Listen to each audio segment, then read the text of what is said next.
Mormonism, I'm depressed by how successful it is. The Lord said, I will hasten my work in its time, and he makes good on his promises. If you think the church has been fully restored, you're just seeing the beginning. There's much more to come. Wait till next year.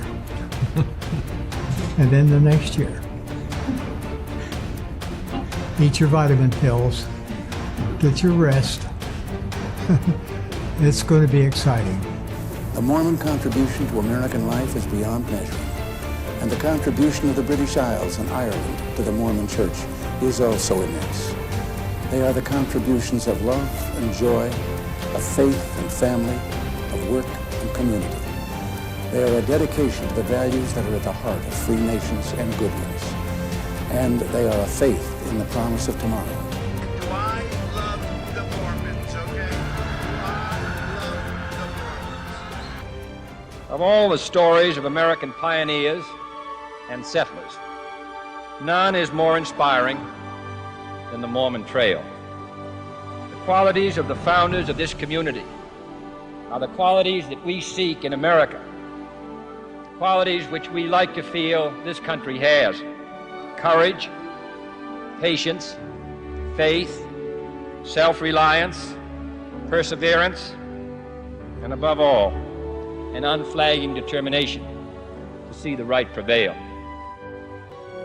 Then let us remember that the Mormons of a century ago were a persecuted and prosecuted minority, harried from place to place, the victims of violence and occasionally murder, while today, in the short space of 100 years, their faith and works are known and respected the world around, and their voices heard in the highest councils of this country. As the Mormons succeeded, so America can succeed, if we will not give up or turn back.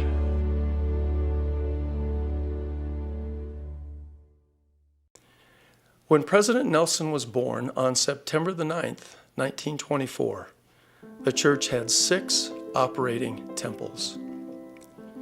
When he was ordained an apostle on April the 7th, 1984, 60 years later, 26 temples were operating, an increase of 20 temples in 60 years.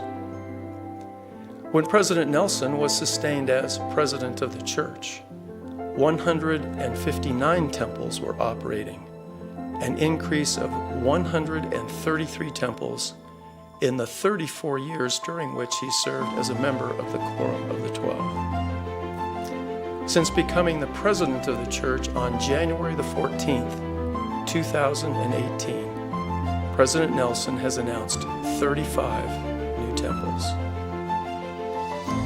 96% of the existing temples have been dedicated during President Nelson's lifetime.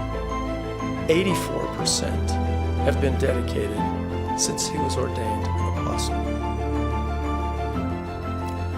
As members of the Lord's restored church, we stand all amazed at the ever-accelerating pace of his work in the latter days.